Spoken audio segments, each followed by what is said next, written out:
기독교 신앙은 나와 하나님과의 1대1의 관계입니다.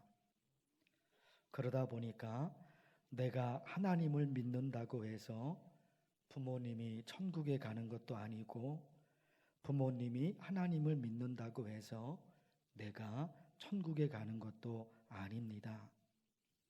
기독교 신앙은 철저하게 나와 하나님과의 1대1의 관계입니다.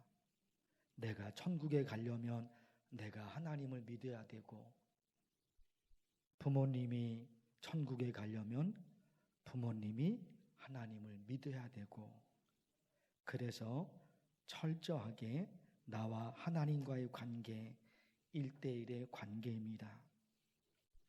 이것이 너무너무 중요하지만 그럼에도 불구하고 기독교 신앙은 나와 하나님과의 1대1의 관계, 그것만 있는 것이 아니라 수평적인 관계가 있습니다.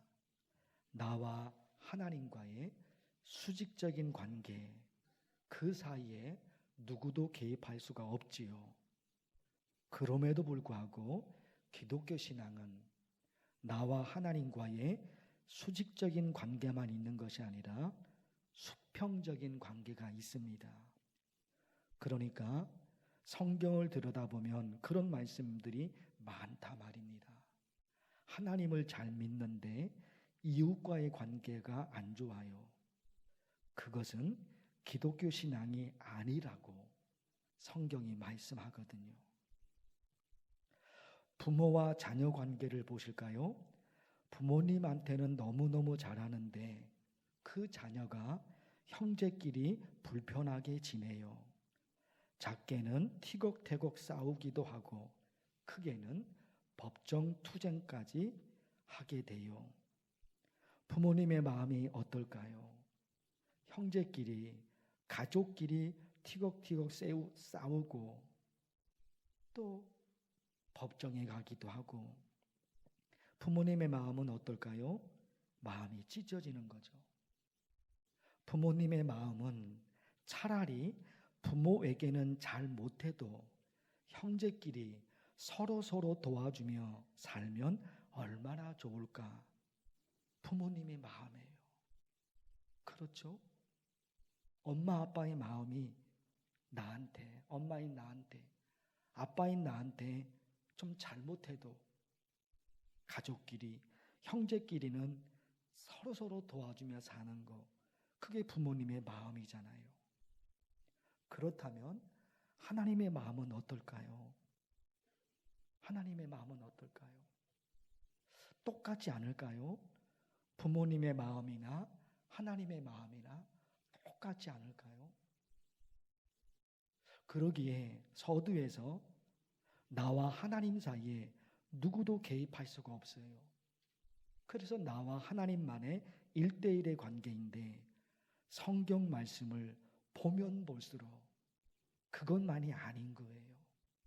나와 이웃과의 관계, 나와 누구와의 관계, 그렇다 말이죠.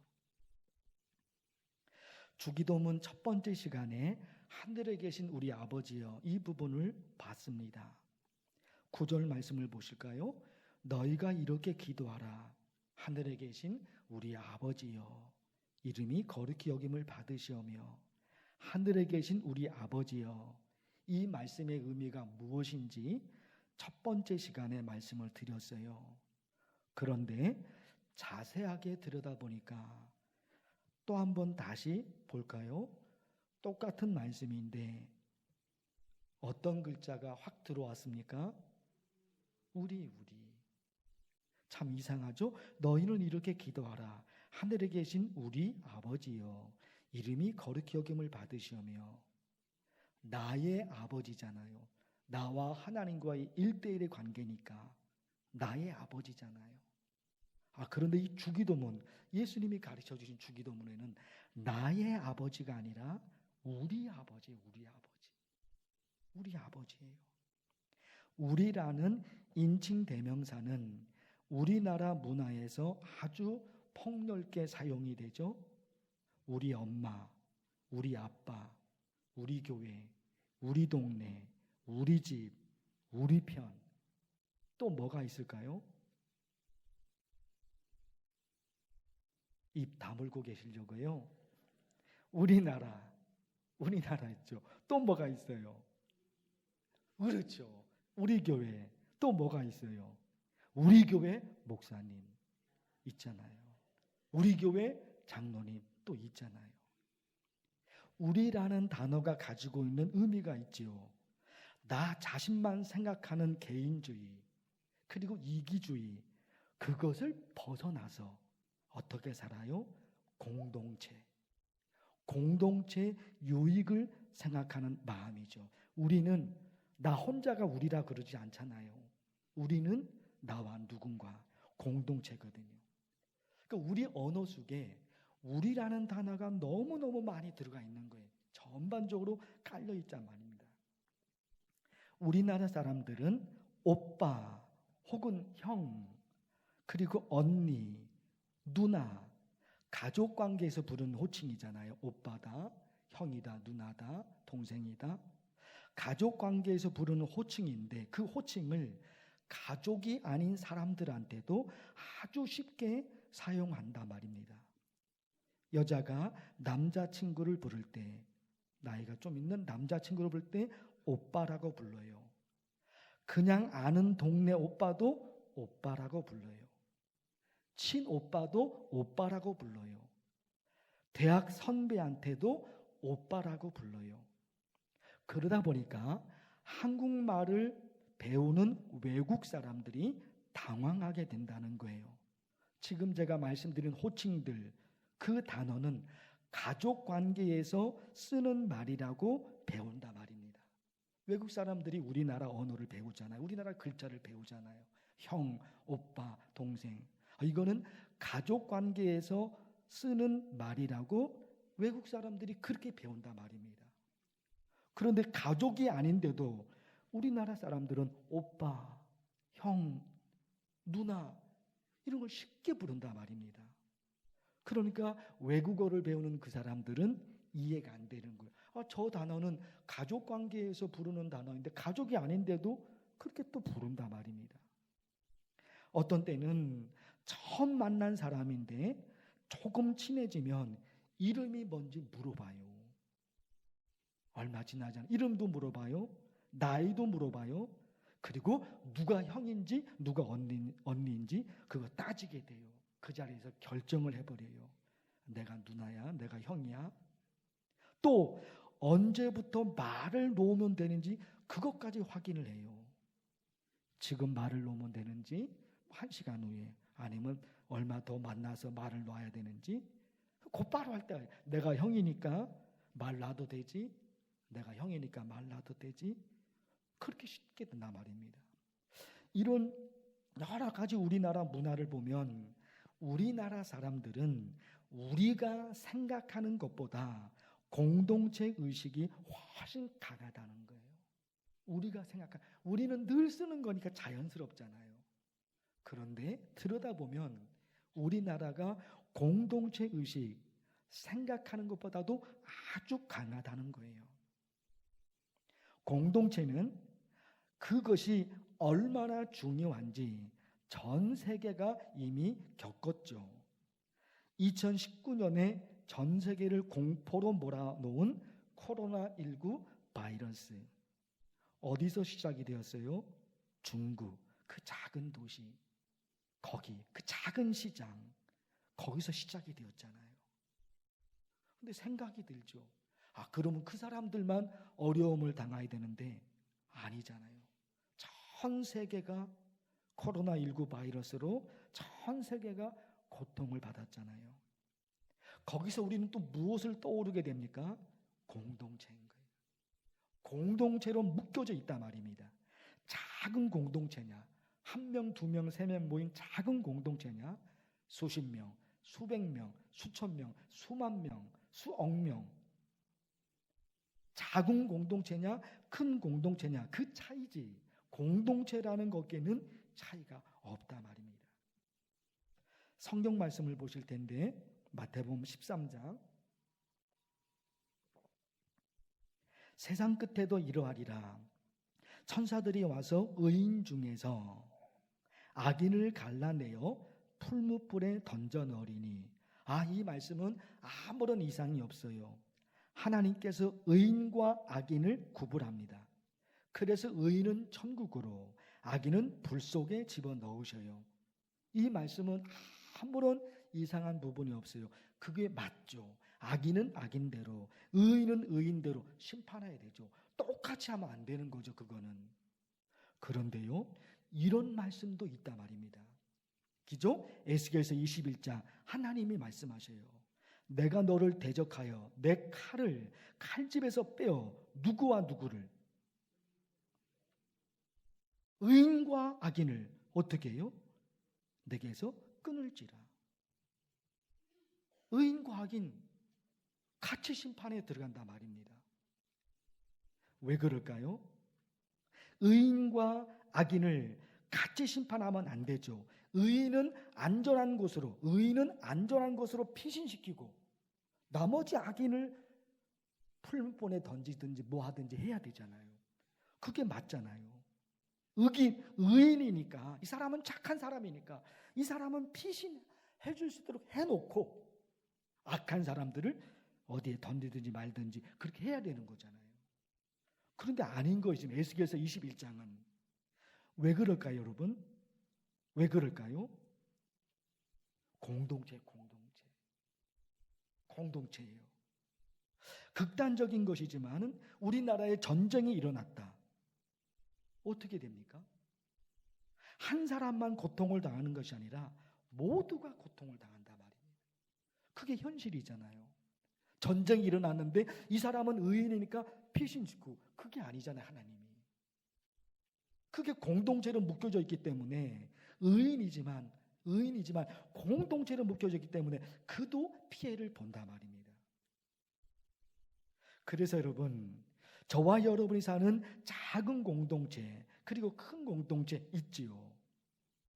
어떤 공동체가 되었든지 행복한 신앙생활을 하려면 저와 여러분이 어떤 공동체를 만들어야 할까? 여기로 가게 된다 말입니다. 사진을 한번 볼까요? 네, 저는 지금 모니터에 화면이 안 보여서 지금 뭐가 떴는지는 잘 모르겠어요.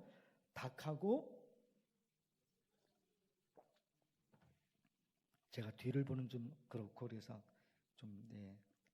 맞아요. 지금 닭이 있고 옆에 지금 예쁜 강아지가 있죠. 그 다음 화면 보실까요? 이게 지금 닭이 강아지 엄마예요. 요 모습으로만 봐서는. 그 다음 화면 세 번째 거 볼까요? 이게 지금 이 강아지 엄마는 어디로 갔어요? 어찌됐든지 간에 지금 이 닭이 돌보고 있는 거예요. 그 다음 거 한번 볼까요? 이 강아지가 좀 자랐죠, 이게 지금 이 강아지인데 모르겠어요. 이 강아지가 좀 크면 이 닭을 잡아먹을지 그건 상상이 조금 하기 싫은데, 근데 아무튼 어떻게 이렇게 강아지하고 닭이 종이 다르잖아요. 그럼 어떻게 지낼까? 마지막 화면 하나 볼까요?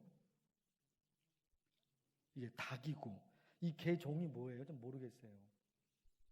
이 개 종 아시는 분 뭐라고 불러야 되나요? 불독은 아니고, 그죠? 하여튼 인데 이게 지금 뭐냐면 앞에 좀 글자 써놨죠. 앞이 안 보여. 이 닭이 이제 눈이 잘못돼서 실명됐겠죠. 이 닭이 앞을 못 봐요. 그런데 이 개가 이 닭을 보호하는 거예요. 그러고 보니까 이사야 말씀에 이런 말씀이 있어요. 이사야 11장 말씀인데 현대인의 성경으로 좀 바꿨어요. 그날이 오면, 이게 중요한 것이 그날이거든요. 지금 이루어지는 건 아니에요. 그날이 오면 이루어지는 거예요. 늑대가 새끼 양과 어떻게 함께 누워요. 표범과 염소떼가 어떻게 지내요? 평화롭게. 평화로울 수가 없잖아요. 평화롭게 지내요. 소떼가 사자들 틈에서 안전하며, 그 다음에 어린아이 사자들을 몰고 다닌다. 사자의 새끼들이 송아지들과 함께 누워서 쉬고 사자들도 소처럼 풀을 뜯어 먹을 것이다. 언제요? 그날. 그런 날이 있거든요. 그런 날이. 어찌됐든지 그날을 기다리면서 저와 여러분이 우리 만나교회를 어떤 공동체가 되도록 만들어가야 할 것인가. 조금 전에 보셨던 닭과 강아지, 이런 모습들, 그리고 이사야 11장에 보신 이런 말씀들, 얼마나 평화롭습니까?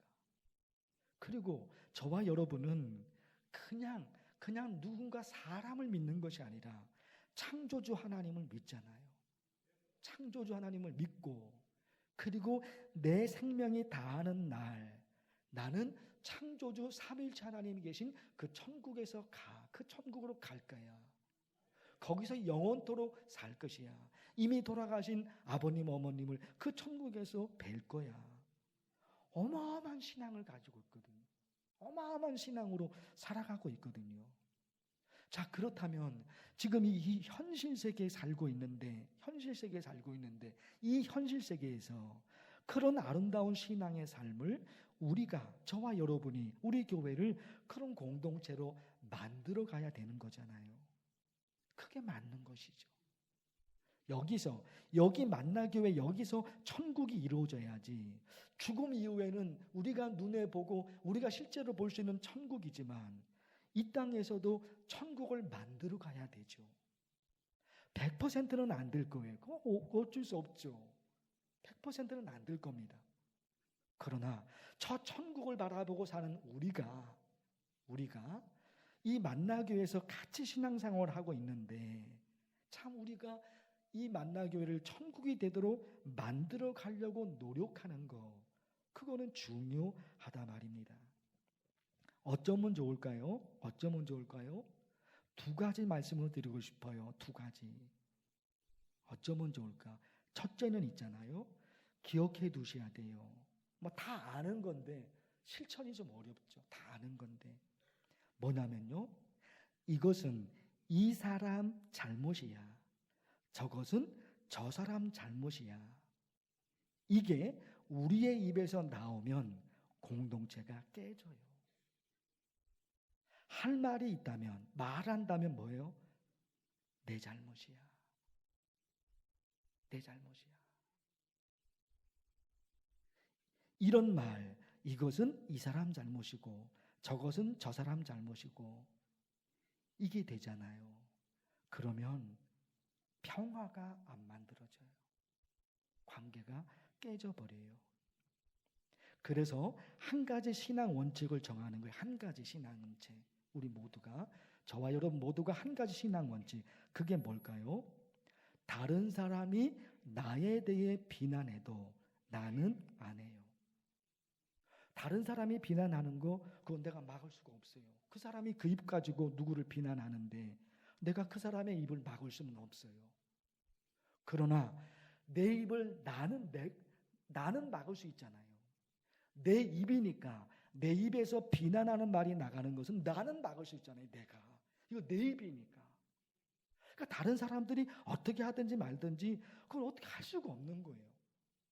그 사람의 입을 내가 막지는 못하잖아요. 말릴 수는 없잖아요.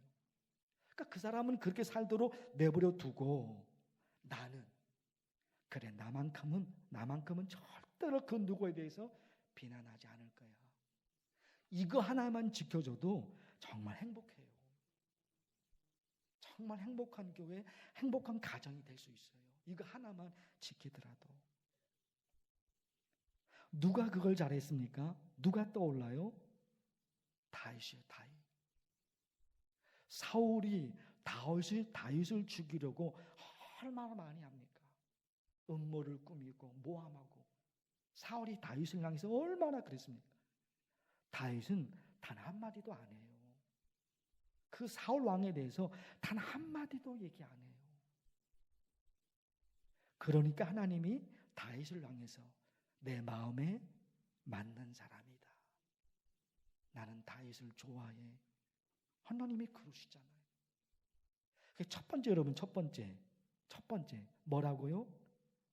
이것은 이 사람 잘못이고 저것은 저 사람 잘못이고 이런 거 있잖아요. 내 입을 막아야 돼요.